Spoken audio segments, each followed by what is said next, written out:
Reed just says, if you wouldn't fight to keep them within the firm, then you got to fire them. You are listening to the Serial Entrepreneurs and Business Leaders podcast, where we study billionaires and simplify their nuggets of wisdom. Good morning, good afternoon, and good evening. Welcome to the Serial Entrepreneurs and Business Leaders podcast, where we break down what it is that has made these billionaires so successful. But let's not waste any time. Let's dive into one of the most interesting and fascinating business leaders. You definitely will have heard of the company that he founded if you have not heard of him.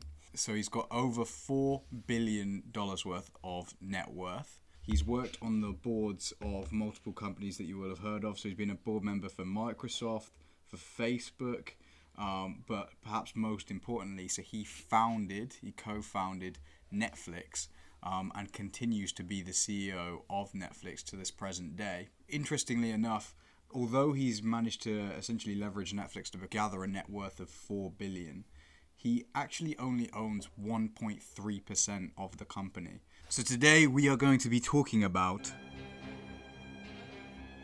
Reed Hastings, CEO of Netflix.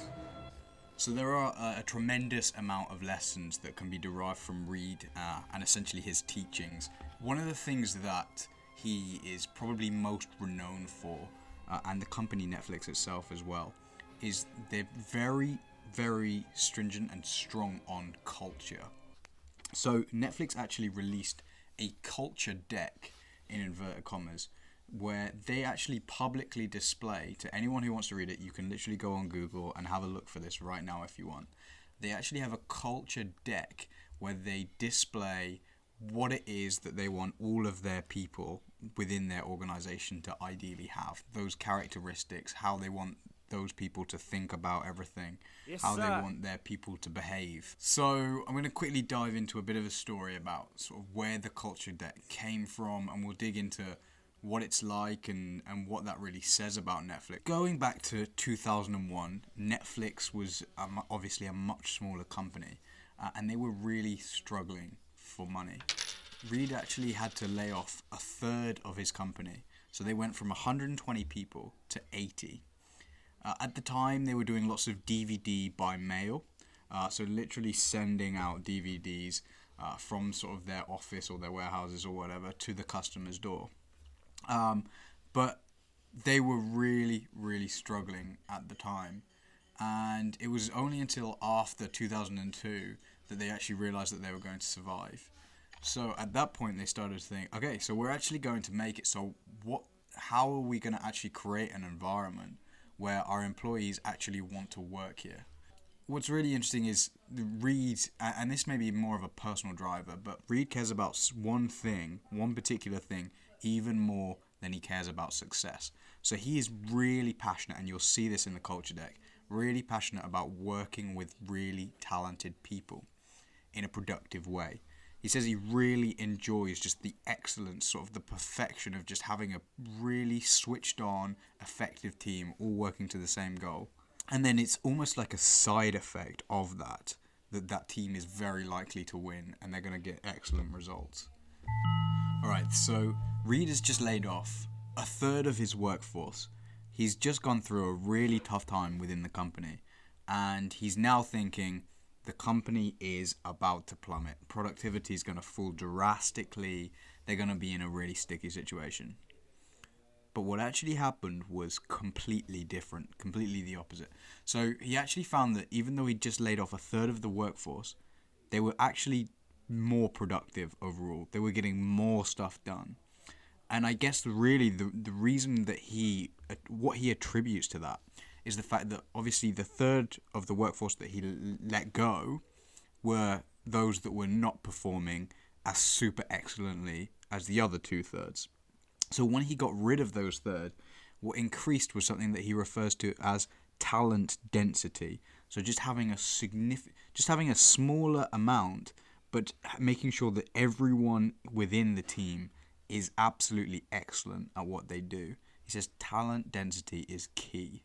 Following this, Reed actually came up with a rule which they still use to this day to essentially test whether a worker should be able to remain with the company. So this is quite savage in some ways. But managers have to think for themselves. If an employee was to try and quit, would they try to change the employee's mind? And if they wouldn't want to turn that around and get them to stay, then you have to get rid of them. They don't just want to wait for that prolonged exit scenario. Most firms will have performance improvement plans, loads of paperwork over and over again, doing this sort of vicious dance that is quite excruciating both for the employer and the employee. Reed just says, if you wouldn't fight to keep them within the firm, then you got to fire them. Okay, so you're probably thinking at this stage that Reed Hastings sounds a bit like a psychopath, just cutting employees left, right, and centre as soon as they don't meet the standards because he's just got to maximise profitability. But actually, that is not the case, or at least it doesn't seem to be the case. So Reed actually talks about his early days and his early years when he was just getting into entrepreneurship, and he talks about how he really struggled to fire people. So maybe you can relate to this. But what he did to get over this is he started to think, over time, do you know what? There's so many people that depend on the success of this company. So there's people that are getting paid salaries. There's stakeholders. There's the customer that needs to receive that quality entertainment. And if he's not prepared to do what's necessary to fire the people that are holding the company back, then he's essentially doing a disservice and harming all of those stakeholders. So he eventually got to a point where he could convince himself that what was best for the company mandated or was essentially necessary. Even if it was hard for an individual, he had to do it. And something else that is really interesting, and I've never seen this in any of the companies that I've worked for, is he actually had a severance package for employees, no matter how long they work for the firm, of 4 months' pay. And he literally says, if he hired someone, or if someone hired someone, and they literally decided after 2 weeks that employee didn't have what it takes to meet the standards, they would get let go immediately with 4 months' pay. So really from that perspective, it really clearly isn't a case of like profits come first, everything like that. But actually it kind of is, because Reed Hastings' main reasons for doing this 4 month severance package, and by the way, that's 4 months at a minimum, he has 4 really good reasons for that. So firstly, he wants the manager that's doing the firing to feel better about it.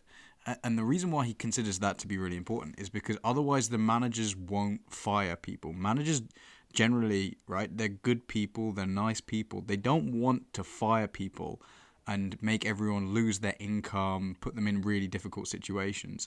So because Reed really prioritizes making sure that he always has the best of the best of the best, he actually wants to encourage managers to fire people.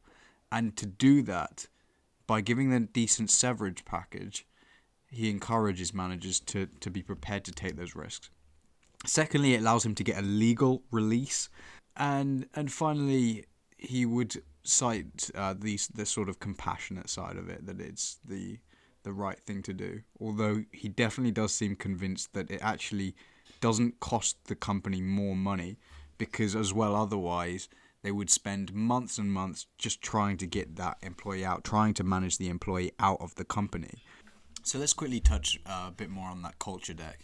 So the culture deck, the reason why he's made it publicly available, when you put it in writing, he thinks it's more debatable. Employees can discuss it and try and potentially find ways to improve it. But not only that, as you might imagine, the culture deck is or can be seen by some people to be kind of aggressive. It's certainly quite unique in how frank it is. And what Reed was actually finding was that with this culture deck, he was taking employees in or candidates in, and he would show them the culture deck. And at that point, about 1 in 3 people were a little bit shocked and were very concerned what he realised is, firstly, then he needs to send it out to all of the candidates that might be interested in working for Netflix. And then he thought, well, if we're going to send it to all of the candidates, we may as well just make it publicly available. But the thing is, it's been had such an amazing effect from a recruitment perspective, because it's almost become something that Netflix is renowned for, and it's attracted a lot of talent. So I'm just going to really quickly summarize what the key things are that are in the culture deck. What this is really is what Reed believes it is that makes a company successful. So it's really, really quite important. So number one, encourage independent decision making by employees. So that's a key principle of theirs. Number two, share information openly, broadly, and deliberately. Number four, keep only our highly effective people. So that's the really savage principle. And five, avoid rules. And I can definitely say from experience, avoiding rules is something you can do when you have great talent and that's highly motivated. But it is something that you need to have the right people, otherwise it can lead to a bit of a mess. Okay, so let's move on and talk a bit about leadership. So, because leadership was not something that came naturally to Reed Hastings whatsoever, and there were various things that he struggled with in terms of being a CEO. So firstly, he just tried to do everything. And actually, so this is actually something that he thinks is necessary, because as a small and up-and-coming firm, if he wasn't up at night working during the day, so he was coding at night, writing marketing materials during the day, dealing with customers, investors, doing the dishes again at night, he said that this was absolutely fundamental, because there are so many disadvantages when you are a small company that you need to make up for all of those disadvantages with hard work and a lot of talent. Not only do you need to be working really hard, but you also need to be constantly adapting, because the team will be expanding, you have to act differently, so you need to be learning fast. There can be quite a tendency for people to start to micromanage in those situations, which will cause you to burn out and you'll piss a lot of people off. What you've done! Reed's biggest rule when it comes to leadership is context, not control. Inspire and lead your teams, don't micromanage them. So just really try and set that context. Inspire them by setting that context. Like, what are you trying to achieve? What are the goals for that team? What are the constraints? What's going to be the big problems that they're going to have to face? You're not giving them the specifics. You're giving them the big picture, and you're letting them deal with the specifics. However, Netflix does always have a very clear decision maker within any problem scenario. In fact, he actually says that almost nothing is done through consensus. So how important is a mission statement? So Reed Hastings actually, he states that he thinks a mission statement is really important. However, he also says that they have consistently failed to ever come up with a good one, even though they try every single year. At the end of the day, if he was to summarize what they're trying to achieve with Netflix, it's just to make people happy at the end of the day. He sees it as an emotional product, and he really loves that about the company. He's trying to cater to something that people want as opposed to just something that they need. Looping back to that mission statement. So in the early days, they tried a mission statement that was called to connect people with movies they love, but admits that didn't really stick, and it was not really motivating people. I mean, they had t-shirts, they had the whole shebang.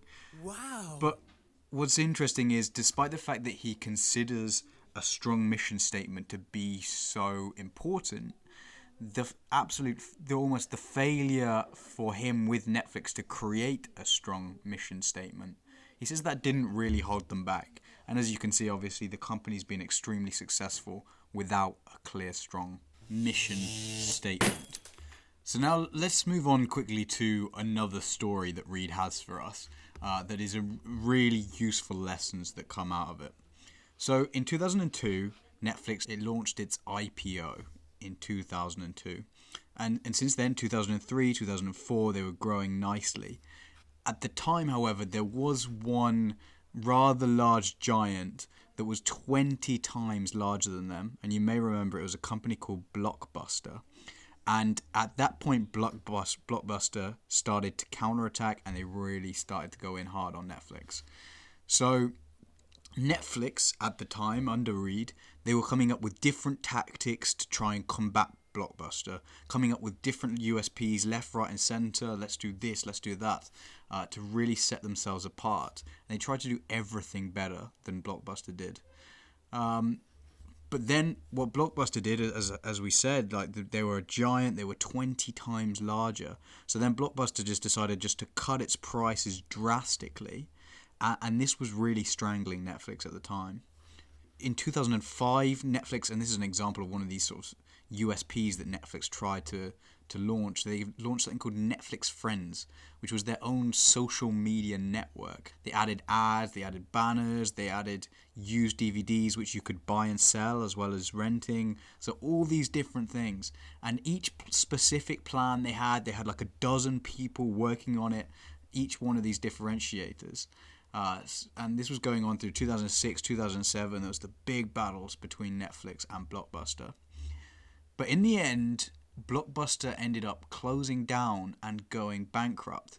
But what Reed says that's very interesting was all of these USPs and these specific products that Netflix was working on, none of them made any difference.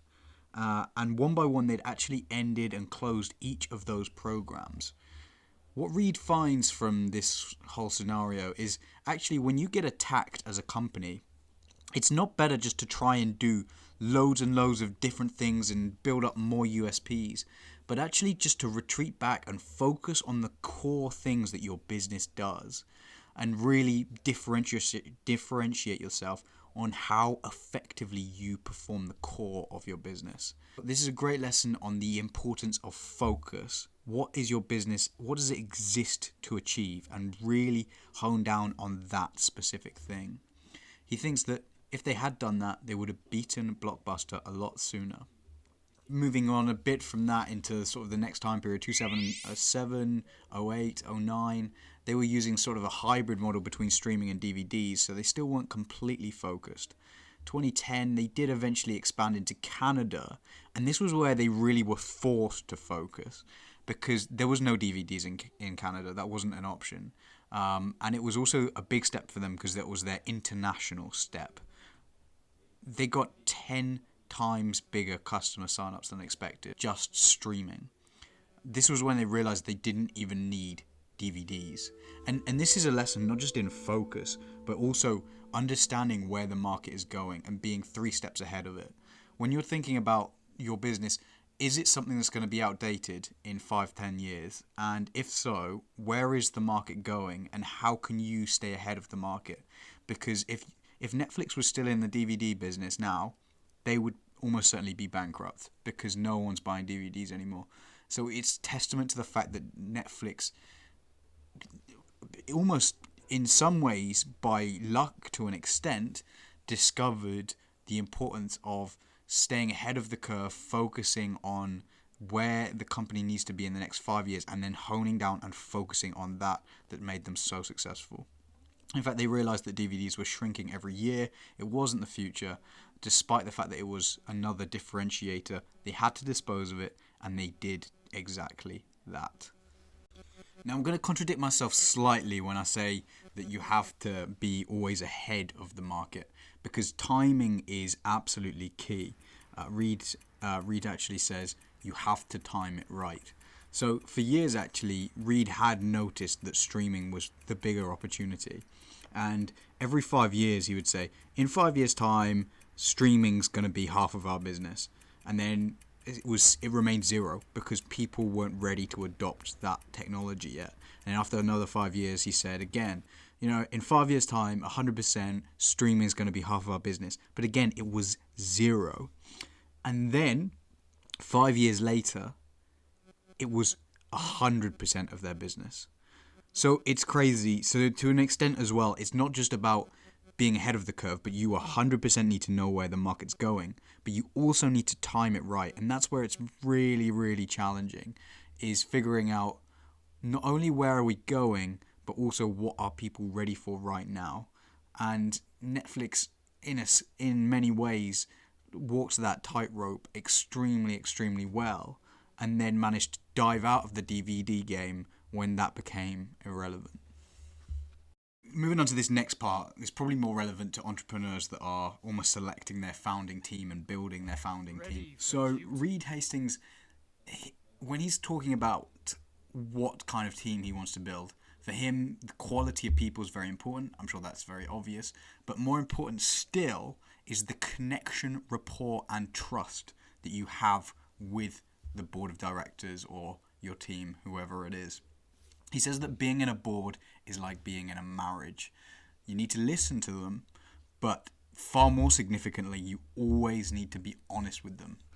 He says he's absolutely amazed by how many CEOs are not honest with their board. But he thinks that you need to be the absolute opposite of that. And if you have the right people, in your board, if there's something that's drastically wrong, they won't freak out, they'll be supportive, and they'll try and help you resolve the problem. So trust their judgment, use their integrity, and hopefully you enjoy being with them, because that's very important. So let's now tie into one of the biggest mistakes that Reed made. One of those things was a pricing mistake. At the time, so we're going back to when they were a hybrid model between DVDs and streaming. The DVD plan was $8 a month and the stream plan was $8 a month. And bear in mind, this was in the middle of a recession. So what they did is they axed both of those plans and said you have to pay for both together and you will get both. So you pay $16. And previously the price, bear in mind, for both of those together was $10. And with this being in the middle of a recession and them just having raised the price by 60% and forcing users to deal with two interfaces rather than just one, they lost a lot of users. And Reed says, he mentions, if he had just grandfathered the price over a couple of years, it would have been absolutely fine.